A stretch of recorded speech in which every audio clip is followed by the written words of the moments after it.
हूं अनिरुद्ध तिवारी और आप सभी का स्वागत है मेरे YouTube channel crazy to learn में। देखिए, इससे पहले हम लोगों ने क्या पढ़ा? हम लोगों ने पढ़ा चैप्टर 4 जो क्या नेम था उष्मा पाठ का नाम। आज हम लोग पढ़ने वाले हैं अम्ल, क्षारक और लवण कि अम्ल क्या होता है, क्षारक क्या होता है, लवण क्या होता है। इसके बारे में हम लोग जानेंगे और सीखेंगे कि क्या क्या है और कैसे परीक्षण करके हम लोग पता लगा सकते हैं। तो चलिए पढ़ते हैं। जैसे कि अपने दैनिक जीवन में हम नींबू का भी इस्तेमाल करते हैं, इमली का भी इस्तेमाल करते हैं, नमक का भी इस्तेमाल करते हैं, शक्कर का भी इस्तेमाल करते हैं। इन पदार्थों का हम लोग इस्तेमाल करते हैं। तो इन सब का स्वाद भी अलग अलग होता है, हम लोगों को मालूम है। तो नीचे देखिए कि सभी का स्वाद जो हम लोग चखे भी हैं, नींबू का, इमली का, नमक का, शक्कर का, सबका। अब देखिए सारणी 5.1 में है, एक तरफ पदार्थ का नाम दिया हुआ है और एक तरफ स्वाद दिया हुआ है कि वो खट्टा है तो खट्टा है या कड़वा है या कोई दूसरा है। जैसे नींबू का रस है, संतरे का रस है, सिरका का रस है, दही, इमली, शक्कर, नमक, आंवला, खाने का सोडा, अंगूर का जाम, खीरा, सभी का स्वाद जो है वो अलग अलग होता है। आप सभी को भी मालूम है। अब देखिए यहाँ पर एक चेतावनी दी गई। क्या दी गई है कि किसी भी वस्तु को तब तक नहीं चखना चाहिए जब तक कि ऐसा करने के लिए आपसे कहा ना जाए। क्यों भाई? और किसी भी वस्तु को तब तक स्पर्श न करें जब तक कि ऐसा करने के लिए आपसे कहा ना जाए। बिल्कुल सही बात, क्योंकि उष्मा में हमने पढ़ा था कि वो बहुत ज़्यादा गर्म है और आप जो है वो उसको स्पर्श कर दिए, छू दिए तो आपका हाथ जल जाएगा। इसीलिए इसमें भी जो है हर चीज़ को नहीं चखिए, क्योंकि उस चीज़ के बारे में आपको जानकारी हो तभी उसको चखिए, नहीं तो फिर हो जाएगी गड़बड़। चलिए अब देखते हैं हम लोग आगे। अब देखते हैं सबसे पहला 5.1 में दिया हुआ है कि अम्ल और क्षारक। अम्ल क्या होते हैं और क्षारक क्या होते हैं। ऐसे अम्ल की इंग्लिश क्या होती है? एसिड होती है। तो देखिए दही है, नींबू का रस है, संतरे का रस है और क्या है, सिरके का स्वाद जो होता है वो कैसा होता है? खट्टा होता है। आप सबने भी खाया है कि नींबू का रस, दही, ये सब जो है खट्टा होता है। इन पदार्थों का स्वाद खट्टा इसलिए होता है क्योंकि इसमें अम्ल होते हैं, एसिड होते हैं, और ऐसे पदार्थों की रासायनिक प्रकृति अम्लीय होती है। कैसी होती है? अम्लीय। एसिड शब्द आया कहाँ से? एसिड शब्द की उत्पत्ति लैटिन शब्द एसियर से हुई है और जिसका अर्थ होता है खट्टा। तो ये प्रश्न जो है वो पूछे जा सकते हैं कि एसिड शब्द की उत्पत्ति किससे हुई है? तो लैटिन शब्द से हुई है। क्या था वर्ड? शब्द क्या थे? एसियर, और जिसका अर्थ होता है क्या? खट्टा। इन पदार्थों में पाए जाने वाले अम्ल जो है वो प्राकृतिक अम्ल होते हैं। प्राकृतिक अम्ल मतलब नेचुरल। अब आते हैं हम लोग खाने का सोडा, जिसको हम लोग बेकिंग सोडा भी कहते हैं। वो कैसा होता है? इसका स्वाद भी खट्टा होता है? यदि नहीं तो इसका स्वाद कैसा है? क्योंकि इसका स्वाद खट्टा नहीं है, जिसका मतलब है इसमें कोई अम्ल नहीं है। इसका मतलब ये हम लोग समझे कि जिसका स्वाद खट्टा होता है वो अम्ल होता है, वो अम्लीय होता है, रासायनिक प्रकृति उसकी। इसका स्वाद कड़वा है। यदि आप इसके विलयन को अपनी अंगुलियों के बीच रगड़ें तो ये साबुन जैसा चिकना लगता है। सामान्यतः ऐसे पदार्थ, कैसे पदार्थ जिनका स्वाद कड़वा होता है और जो स्पर्श करने पर साबुन जैसे लगते हैं वो क्षारक कहलाते हैं। आप समझ जाइए बात को। अम्लीय किसे कहेंगे? ऐसे पदार्थ जिसका स्वाद खट्टा होता है उसे क्या कहते हैं? वो अम्लीय होता है, अम्ल होता है, एसिड होता है। क्षारक कैसे होता है? इसका स्वाद कड़वा होता है और इसको रगड़ेंगे जब हम लोग तो साबुन जैसा चिकना हो लगता है। और ऐसे पदार्थ जिनका स्वाद कड़वा होता है और जो स्पर्श करने पर साबुन जैसे लगते हैं वो क्षारक कहलाते हैं। और इन पदार्थों की प्रकृति क्षारकीय कहलाती है। वो अम्ल था तो अम्लीय कहलाई, रासायनिक प्रकृति है। ये जो है क्षारक है तो इसकी प्रकृति होगी क्षारकीय। अब बहुत सारे ऐसे भी तो पदार्थ मिलेंगे जिसको हम लोग चख नहीं सकते हैं, तो उसको कैसे पता करेंगे? अब मान के चलो कोई पदार्थ अम्लीय है अथवा क्षारकीय है। इसका परीक्षण करने के लिए विशेष प्रकार के पदार्थों का उपयोग किया जाता है। कैसे पता लगाएंगे? ये पदार्थ सूचक कहलाते हैं, जिससे हम लोग पता लगाते हैं बिना चखे हुए। तो वो क्या कहलाते हैं? सूचक कहलाते हैं। सूचकों को जब अम्लीय अथवा क्षारकीय पदार्थ युक्त विलयन में मिलाया जाता है तो उनका रंग बदल जाता है। जैसे हल्दी, लिटमस, गुड़हल की पंखुड़ियों और आदि कुछ प्राकृतिक रूप में पाए जाने वाले सूचक है। अब जानते हैं यहाँ पे कि लिखा हुआ है, देखिए क्या आप जानते हैं क्या? जैसे अम्ल का नाम एसिटिक अम्ल किस में पाया जाता है? सिरका में। बहुत अच्छे अच्छे प्रश्न है ये। फॉर्मिक अम्ल चींटी का डंक में। साइट्रिक अम्ल नींबू कुल के फल जितने सारे हैं जैसे संतरा, नींबू, ये सब। लैक्टिक अम्ल दही में पाया जाता है। ऑक्सीकेलिक अम्ल पालक में पाया जाता है। एस्कॉर्बिक अम्ल विटामिन सी जिसको हम लोग बोलते हैं, आंवला है, सिट्रस फल है, वो सब में पाया जाता है। टार्टरिक अम्ल इमली, अंगूर, कच्चे आम, ये सब में टार्टरिक अम्ल पाए जाते हैं। तो ये सब जो है अम्ल प्रकृति के हैं। क्या क्या?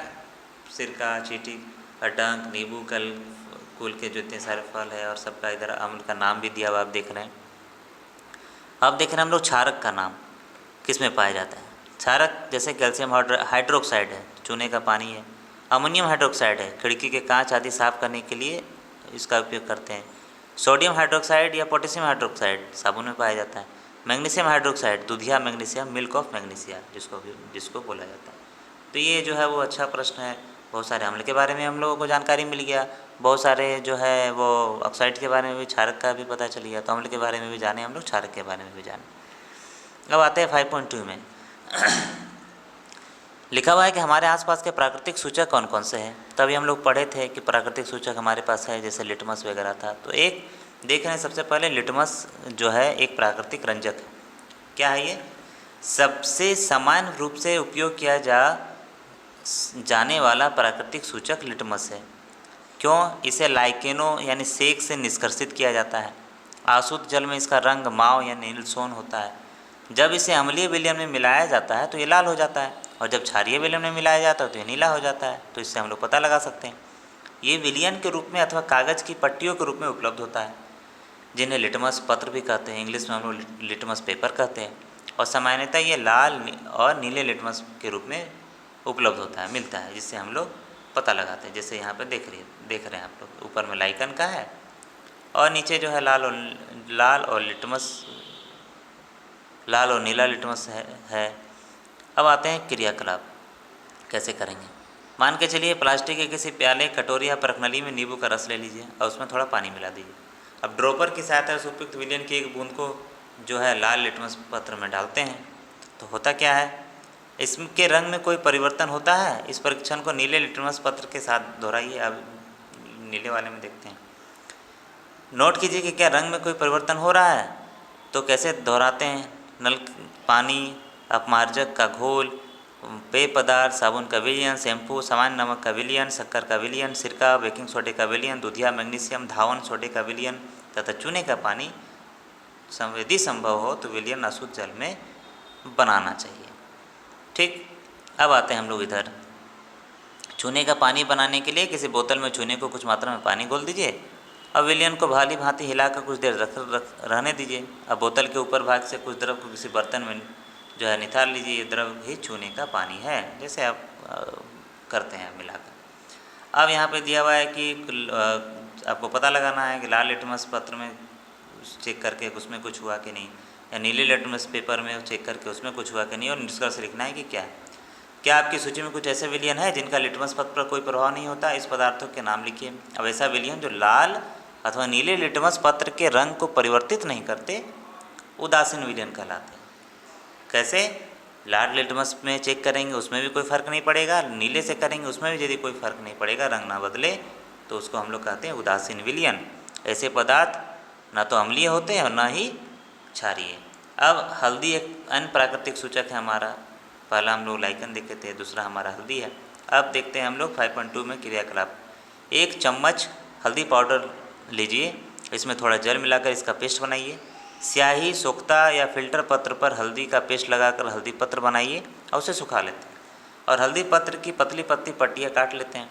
हल्दी पत्र की पट्टी पर एक बूंद साबुन का विलयन डाल देते हैं। क्या देखेंगे इसमें कि विलयन का परीक्षण जब करते हैं तो उसमें हम लोग नोट करेंगे 5.3 में बोल रहा है ये। तो अब क्या हो सकता है देखते हैं, जैसे इस तरह का चार्ट है ना। 5.3 नींबू का रस, संतरे का रस, सिरका, दूधिया मैग्नीशियम, खाने का सोडा, चूने का पानी, शक्कर, नमक, और एक तरफ जो है हल्दी के विलयन पर प्रभाव क्या पड़ा, और यहाँ पे आपको टिप्पणी लिखना है कि क्या हुआ उसमें। अब आते हैं एक, देखिए, आप अपनी माताजी के जन्मदिन पर उनके लिए विशेष बधाई पत्र बना सकते हैं। सादे सफ़ेद कागज़ की शीट पर हल्दी का पेस्ट लगाइए और उसे सुखा लीजिए। रुई के फाहे की सहायता इस पर चूने के पानी में खूबसूरत फूल बनाइए। आपको एक सुंदर बधाई पत्र मिल जाएगा। तो इस तरह आप लोग घर में इस्तेमाल करके बना सकते हैं। अब क्रियाकलाप 5.3 देखते हैं। अब गुड़हल के फूल हम लोग के बारे में पढ़े अभी, तो गुड़हल के फूल की कुछ पंखुड़ियाँ जमा करते हैं और उन्हें किसी बीकर में रख देते हैं। इसमें थोड़ा गर्म पानी मिलाते हैं, मिश्रण को कुछ समय तक रखते हैं जब तक जल रंगीन ना हो जाए। अब रंगीन जल को क्या करेंगे, सूचक के रूप में उपयोग करते हैं। कैसे, 5-5 बूंदे जो है उसमें मिलाएंगे।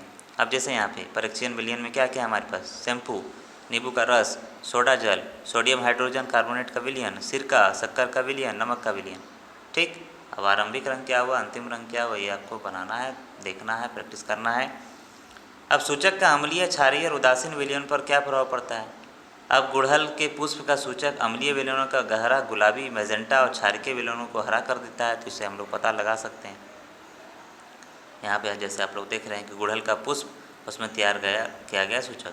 अब ये अम्ल हो गया जो है, ये देखिए ये तो सूचक है, ये खुद है, और ये क्षारक है। और गुड़हल का पुष्प फूल भी आप देख रहे हैं कि कैसा होता है। अब इन प्राकृतिक सूचकों को बनाकर उनमें अम्लीय, क्षारकीय, उदासीन विलयनों में रंग परिवर्तन देखने का प्रयास करते हैं। अम्लीय, क्षारकीय तो पता पढ़े हम लोग। उदासीन हम लोग देखें कि जो दो अम्लीय में भी नहीं आते, क्षारकीय में भी नहीं आते, वो उदासीन कहलाते हैं। अब एक नया समस्या है, पहेली है। क्या है पहेली, कॉफ़ी का रंग है भूरा और स्वाद है कड़वा, अम्ल है ये या क्षार, प्रश्न बड़ा ही है दुश्वार, स्वाद के कारण से अनजान, बिना परीक्षण हो ना ज्ञान। तो जब तक पता नहीं करेंगे तब तक पता नहीं चलेगा। अब 5.4 में अपने विद्यालय के प्रयोगशाला अथवा आसपास के किसी विद्यालय से निम्नलिखित रसायनों के तनु विलयन ले। क्या क्या लेना है हम लोग को, हाइड्रोक्लोरिक अम्ल, सल्फ्यूरिक अम्ल, नाइट्रिक अम्ल, एसिटिक अम्ल, सोडियम हाइड्रोक्साइड, अमोनियम हाइड्रोक्साइड और कैल्शियम हाइड्रोक्साइड यानी चूने का पानी। इनमें से प्रत्येक विलयन पर तीनों सूचकों के प्रभाव को प्रदर्शित करते हैं। देखते हैं कि क्या क्या हो रहा है। तो 5.5 में इस तरह का चेक करना है कि मान के चलिए हाइड्रोलिक अम्ल लिए हम लोग, लिटमस पत्र पर क्या प्रभाव पड़ेगा, लिटमस पेपर में, हल्दी वाले में क्या प्रभाव पड़ेगा, गुड़हल के फूल में क्या प्रभाव पड़ेगा। अब यहाँ पे एक चेतावनी दी गई है, प्रयोगशाला अम्लों और क्षारकों के रखरखाव तथा उपयोग में अत्यधिक सावधानी बरतनी चाहिए। बिल्कुल, क्योंकि ये संक्षारक प्रकृति के होते हैं जो त्वचा में जलन उत्पन्न करते हैं और उससे क्या हो जाएगी, उससे जो है हानि पहुँच सकती है। अब हम लोग अम्ल के बारे में, क्षारक के बारे में और एक क्या जाने हम लोग, उदासीन के बारे में, है ना, ये तीनों के बारे में जाने। अब हम लोग जानते हैं उदासीनीकरण 5.3। जैसे हमने पढ़ा कि अम्ल नीले लिटमस को लाल कर देते हैं तो क्षारक लाल लिटमस को नीला कर देता है। अब हम ये देखेंगे किसी अम्ल को किसी क्षारक में मिलाया जाता है तब क्या होता है। इस सूचक का उपयोग करने जा रहे हैं जिसका आपने अभी तक उपयोग नहीं किया है, इसे हम लोग फिनोल्फथेलिन कहते हैं। अब है क्या ये, देखते हैं इसको। अब 5.5 है क्रियाकलाप 1 कि किसी परखनली में के 1/4 भाग को तनु हाइड्रोक्लोरिक अम्ल से भर लेना चाहिए। इसका रंग नोट करते हैं। फिनोल्फथेलिन विलयन के रंग को भी नोट करते हैं। अब सूचक के 2-3 बूंद अम्ल में मिलाएंगे। देखिए यहाँ पे अम्ल में मिलाते हैं। जैसे परखनली को धीरे धीरे हिलाइए, क्या आपको अम्ल के रंग में कोई परिवर्तन दिखाई देते हैं।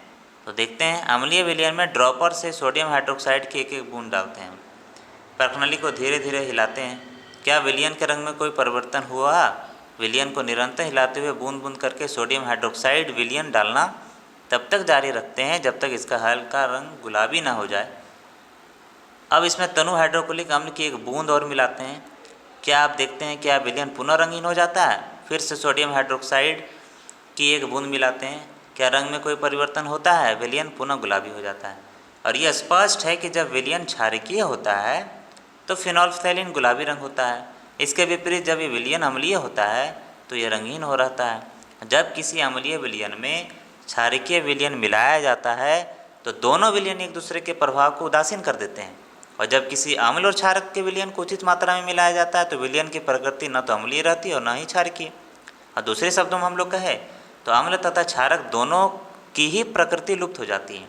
इस प्रकार बना विलयन न तो अम्लीय होता है और न ही क्षारकीय।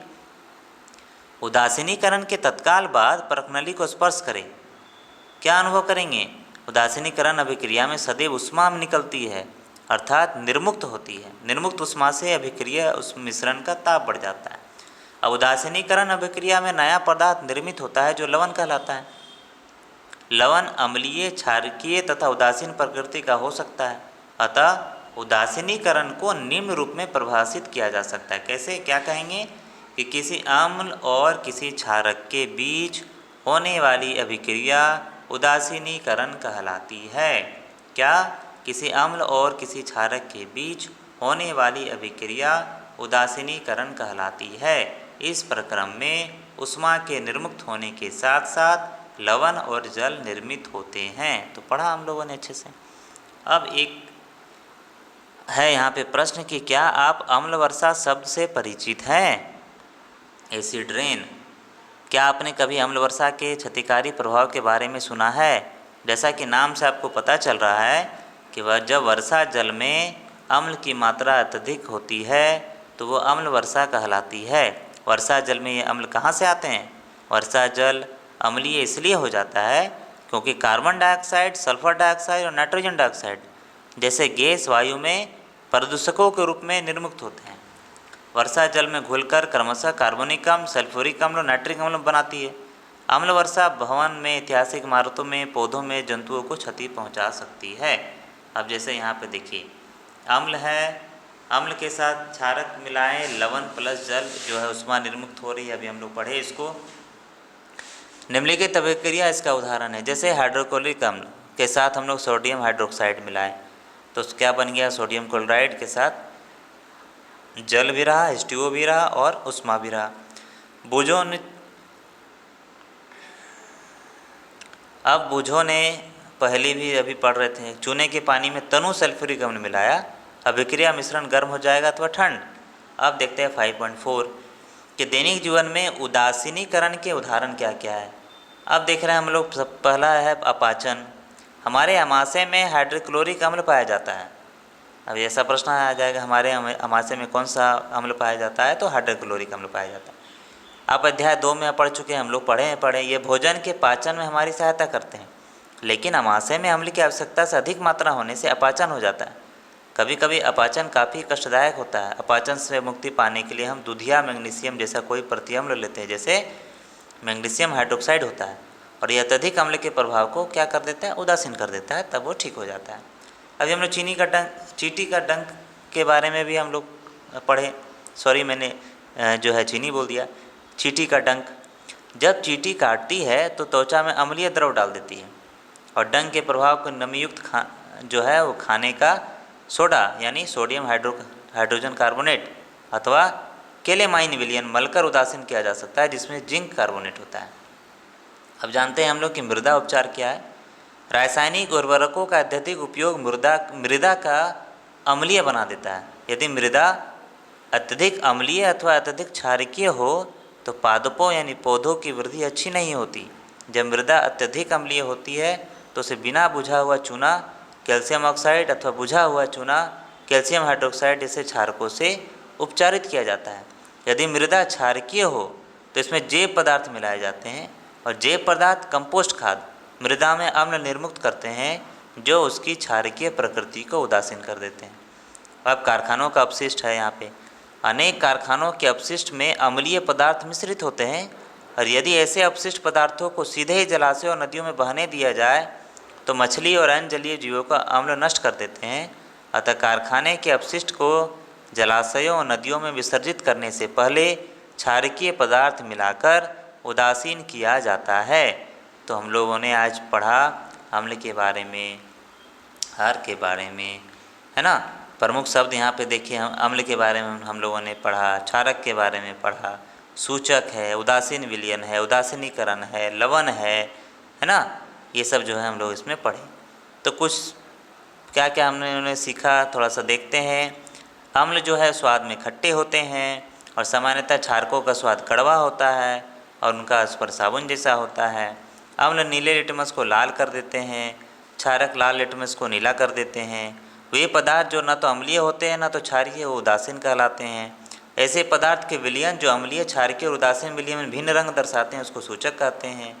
अम्ल और क्षारक एक दूसरे को उदासीन करके लवण बनाते हैं।